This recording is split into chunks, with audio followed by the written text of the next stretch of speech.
Halo guys, kembali lagi bersama saya di channelnya Anak Matematika, I Mathematician Channel. Pada video kali ini, saya akan membahas mengenai strategi agar kita bisa lolos ujian seleksi masuk Sekolah Tinggi Ilmu Statistik tahap 1, yaitu seleksi kemampuan dasar.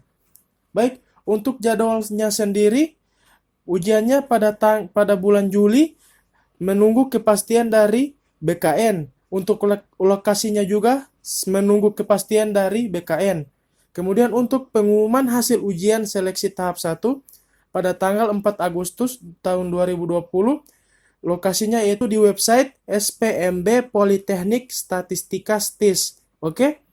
Kemudian untuk pendaftaran ulang secara online untuk mengikuti ujian seleksi tahap 2 bagi yang lulus tahap 1 yaitu pada tanggal 4 sampai dengan 5 Agustus tahun 2020, masih sama lokasinya yaitu di website SPMB Politeknik Statistika STIS. Oke, kita lanjut. Untuk seleksi tahap 1 terbagi atas 3 subtes.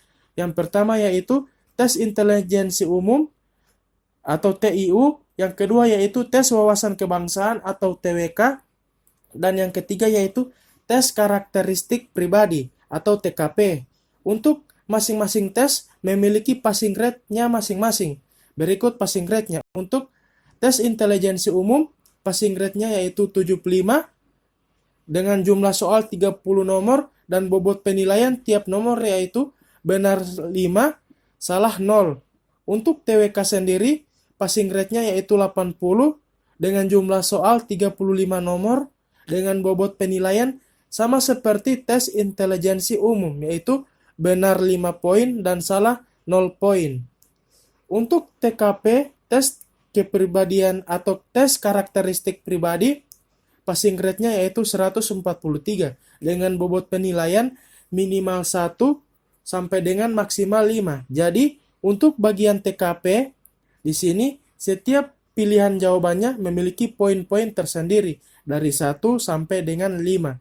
Jadi, di sini jika salah jangan takut untuk mendapatkan nilai 0 karena di sini pasti semuanya akan ada nilainya atau poinnya, oke? Kita lanjut. Untuk tes intelijensi umum atau TIU dibagi menjadi 4 aspek penilaian yaitu yang pertama kemampuan verbal merupakan kemampuan menyampaikan informasi secara lisan maupun tulisan. Yang kedua yaitu kemampuan numerik merupakan kemampuan melakukan operasi hitung angka dan melihat hubungan di antara angka-angka. Yang ketiga yaitu hubungan berpikir logis, merupakan kemampuan melakukan penalaran secara runtut dan sistematis. Dan yang terakhir yaitu kemampuan berpikir analisis, yaitu kemampuan melakukan mengurai suatu permasalahan secara sistematik. Baik, di sini saya akan memberikan contoh dari keempat aspek penilaian ini. Yang pertama yaitu untuk kemampuan verbal sendiri dibagi menjadi 3 yaitu sinonim atau persamaan kata, yang kedua yaitu antonim, lawan kata, dan yang ketiga yaitu padanan kata. Di sini saya lampirkan satu soal untuk masing-masing subtes ini. Untuk sinonim, antonim, dan padanan kata berikut merupakan soalnya. Jadi di sini ada perbedaan dari ketiga soal ini. Jadi untuk sinonim, antonim, dan padanan kata kita fokus saja pada tanda yang digunakan. Karena pada soal nanti tidak akan disampaikan bahwa bagian soal nomor 1 sampai nomor 5 merupakan sinonim. 6 sampai 10 antonim, 11 sampai 15 adalah padanan kata. Jadi di sini kita hanya langsung disuguhkan soal saja. Soal seperti ini, tentatif sama dengan titik-titik. Nobaden bersilangan titik-titik. Panggung titik 2 aktor garis 2 titik-titik. Jadi di sini saya akan sampaikan bahwa untuk sinonim tandanya menggunakan tanda sama dengan, untuk antonim menggunakan tanda bersilangan lebih dari kurang dari, dan untuk padanan kata menggunakan tanda 2 garis sejajar. Oke? Kita lanjutkan untuk kemampuan numerik. Di sini terbagi atas 2 lagi yaitu operasi hitung angka dan pola bilangan. Di sini saya akan perlihatkan 2 contoh soal yang sama. Di sini Ini merupakan soal UTBK SBMPTN untuk kedua soal ini, untuk operasi hitung yang bagian ini dan pola bilangan. Jadi di sini jika teman-teman sementara mengikuti atau sedang belajar untuk persiapan UTBK dan akan mengikuti USM juga, ujian seleksi masuk STIS, maka kalian tidak perlu belajar 2 kali lagi karena sudah belajar sekalian di UTBK. Oke? Baik, untuk selanjutnya yaitu kemampuan berpikir logis. Di sini kemampuan berpikir logis kita disarankan untuk belajar bagaimana menarik kesimpulan dari 2 premis yang ada. Contohnya seperti 2 soal yang ada ini. Premis 1, semua lapangan luas dan terbuka. Premis 2, sebagian lapangan dijadikan ladang. Jadi di sini akan ditarik kesimpulan berdasarkan 2 premis yang ada. Namun ada juga contoh soal yang ditanyakan yaitu lingkaran dari suatu pernyataan dan kontraposisi dari suatu pernyataan. Oke, kita lanjut.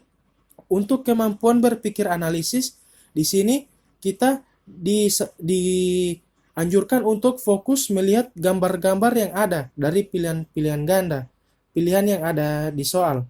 Seperti contoh yang pertama ini, dari A, B, C, dan D ini ada gambar yang berbeda. Berbedanya di mana? Di sini coba kita patokan di gambar bagian A. Oke, bagian A ini kalau kita putar sebesar 15 atau 45 derajat, 45 derajat, di sini akan membentuk huruf F.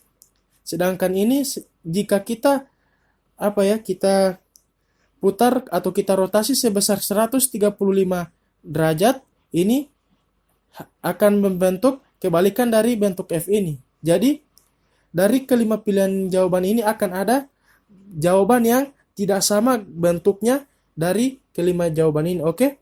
Jadi jawaban yang di sini yaitu bagian B. Coba kita perhatikan untuk bagian C yang ini. Jika kita putar sebesar 135 derajat, maka akan diperoleh bentuk F sama seperti ini. Bagian A. Begitu juga untuk bagian D dan bagian E. Jika kita rotasi sebesar beberapa derajat, maka akan membentuk gambar yang seperti pada pilihan gambar A. Oke? Baik, untuk soal-soal selanjutnya bisa kalian cek di internet mengenai soal tes CPNS beberapa tahun terakhir. Oke?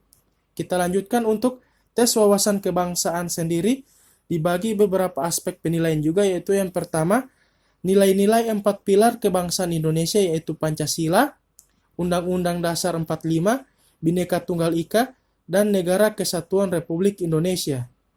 Dan yang kedua yaitu bidang sistem ketatanegaraan, yang ketiga yaitu bidang sejarah, keempat bidang kebijakan pemerintahan, 5 bidang GBHN atau garis-garis besar haluan negara. Kita lanjut jadi harus diingat bahwa materi-materi dalam tes wawasan kebangsaan cukup banyak dan luas. Maka disarankan untuk belajar soal-soal CPNS beberapa tahun terakhir yang berhubungan dengan tes wawasan kebangsaan. Oke, kita lanjut untuk tes karakteristik pribadi atau TKP. Di sini TKP merupakan seleksi untuk menilai integritas diri, semangat berpartisipasi, kreativitas, dan inovasi, orientasi pada pelayanan, orientasi pada orang lain, kemampuan beradaptasi, kemampuan mengendalikan diri, kemampuan bekerja mandiri dan tuntas, kemauan dan kemampuan belajar berkelanjutan, kemampuan bekerja sama dalam kelompok, serta kemampuan menggerakkan dan mengkoordinasikan orang lain. Baik, kita lanjut ke slide berikutnya. Lanjut, di sini saya akan memberikan 2 contoh soal mengenai tes kepribadian pribadi atau TKP. Contoh soal yang pertama yaitu, dalam melaksanakan suatu tugas yang dipercayakan kepada saya akan ... Yang bagian A, selalu mencari alternatif lain agar tidak mengambil keputusan sendiri. Bagian B, tidak berani mengambil keputusan sendiri. Bagian C, selalu menunggu keputusan pimpinan. Bagian D, berani mengambil keputusan karena tugas tersebut telah dipercayakan kepada saya. Dan bagian E, menyadari bahwa keputusan pemimpin diperlukan jika keputusan tersebut di luar wewenang saya. Baik, di sini saya akan jelaskan kembali pada bagian subtest karakteristik pribadian TKP. Di sini setiap pilihan jawabannya memiliki bobot masing-masing dari 1 sampai dengan 5. Jadi di sini soalnya merupakan soal yang akan akan ada hubungannya dengan diri kita sendiri dan bagaimana kita mengambil keputusan tersebut. Jadi, jika kita mengambil keputusan yang masih kurang tepat, maka poinnya juga akan berkurang dari maksimalnya yaitu 5. Oke, di sini untuk soal yang pertama, jika kita memilih poin bagian B, pilihan jawaban B, maka kita akan mendapatkan poin 2. Di sini poinnya 2 untuk pilihan jawaban B, sedangkan untuk pilihan jawaban A poinnya 3, pilihan jawaban C yang paling rendah 1, pilihan jawaban D paling tinggi, paling maksimal yaitu 5, dan bagian E 4. Sini, kenapa bagian C poinnya paling rendah 1? Karena jawabannya itu selalu menunggu keputusan pimpinan. Sedangkan di sini, soalnya itu dalam melaksanakan suatu tugas yang dipercayakan kepada saya. Sedangkan di sini kan soalnya sudah dipercayakan. Sedangkan jawabannya bagian C selalu menunggu keputusan pimpinan. Maka jawabannya kurang sinkron. Oke? Paham kan? Sedangkan untuk jawaban yang bagian D, berani mengambil keputusan karena tugas tersebut telah dipercayakan kepada saya. Ya, ini jawaban yang paling positif. Karena di sini dia yakin bahwa dia berani dalam mengambil keputusan. Karena pimpinannya tersebut sudah percaya bahwa tugas tersebut bisa saya kerjakan, dirinya kerjakan. Oke, kalian paham kan? Kita lanjutkan untuk soal yang kedua. Di sini ketika muncul suatu masalah dan terkait dengan hal-hal yang menjadi kewajiban saya, maka saya akan dari 5 jawaban ini, kalian akan pilih jawaban yang mana? Kalau saya akan memilih jawaban yang bagian A. Mengapa demikian? Di sini perintah soalnya ketika muncul suatu masalah.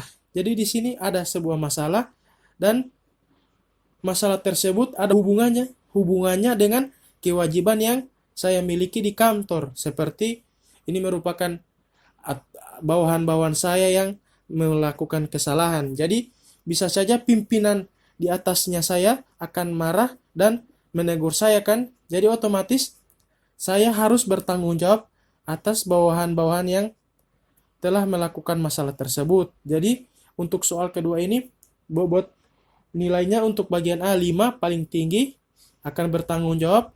Bagian B paling rendah 1 karena di sini pilihannya yaitu menunjuk orang lain sebagai penyebab terjadinya masalah.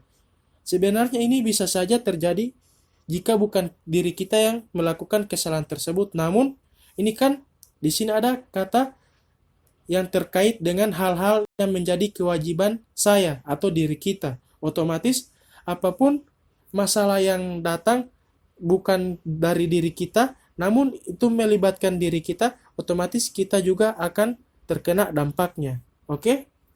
Baik, selanjutnya yaitu kita harus ingat bahwa dalam TKP tidak ada poin minus dan semua soal wajib dijawab. Justru akan berkurang jika ada soal yang tidak dijawab. Jadi saya sarankan untuk teman-teman semua, jawab ke 35 soal tersebut. Jangan takut untuk ada nilai 0 karena saya sudah jelaskan tadi kan, minimal poin dalam soal TKP yaitu 1 dan maksimal 5. Jadi di sini kita diwajibkan untuk menjawab sejujur-jujurnya. Oke? Yang kedua yaitu dalam TKP, pilihlah jawaban yang menurut kalian merupakan sikap yang paling positif dari soal atau pernyataan yang diberikan. Yang ketiga, dalam TKP, aspek kekonsistenan dari diri kita dalam mengambil sikap juga ditentukan. Karena akan ada beberapa soal yang sebenarnya mirip dan seharusnya mengambil sikap yang sama. Namun kita justru mengambil sikap yang berbeda. Maka hal itu juga akan menjadi bahan penilaian. Oke, ini harus kita ingat dalam menjawab soal TKP. Selanjutnya, strategi agar lolos USM STIS tahap 1. Yang pertama, pelajari soal-soal SKD, khusus tes CPNS minimal 5 tahun terakhir atau maksimal 10 tahun terakhir. Oke? Yang kedua yaitu, khusus ujian tahap 1, kita perhatikan kembali passing grade. Passing grade untuk tes intelijensi umum atau TIU kan 75. Otomatis setiap nomornya kan bobotnya 5. Otomatis ini kita harus minimal benar 15 nomor. Oke? Untuk tes wawasan kebangsaan kan passing grade-nya 80. Nilai poin 80. Jadi di sini kita minimal menjawab 16 nomor saja sudah memenuhi passing grade. Sedangkan untuk tes karakteristik pribadi minimal mendapatkan 135 poin. Oke? Baik, saya sarankan lagi untuk teman-teman semua diusahakan ketiga tes ini, tes intelijensi umum, tes wawasan kebangsaan, dan tes karakteristik pribadi ini kalian harus lulus passing grade-nya ketiga-tiganya. Karena jika salah satu, entah TIU, tes intelijensi umum, atau tes wawasan kebangsaan, ataupun tes karakteristik pribadi, kalian tidak lulus, maka otomatis tahap 1 ini kalian tidak akan lulus juga. Karena ketiga-tiganya menjadi kewajiban syarat lolos dari tahap 1 ini. Oke? Untuk strategi yang ketiga yaitu kerjakan lebih dahulu soal-soal yang kalian anggap bisa kalian jawab dengan benar. Yang keempat yaitu baca atau telaah baik-baik perintah soal karena bisa saja kita akan terkecoh. Dan yang terakhir, maksimalkan kemampuan yang kita miliki pada tahap ini karena berdasarkan survei 5 tahun terakhir, 92% dari total pendaftar pada tiap tahunnya akan gugur pada ujian tahap 1 ini. Jadi otomatis hanya 8% saja yang lolos ke tahap kedua. Jadi di sini saya sarankan untuk teman-teman perhatikan keempat poin yang ada ini. Oke? Baik, demikian video kali ini. Mohon maaf apabila banyak kesalahan. Jangan lupa like, comment, share, and subscribe agar konten ini bisa lebih berkembang lagi. Sampai jumpa di video selanjutnya. Ciao, ciao.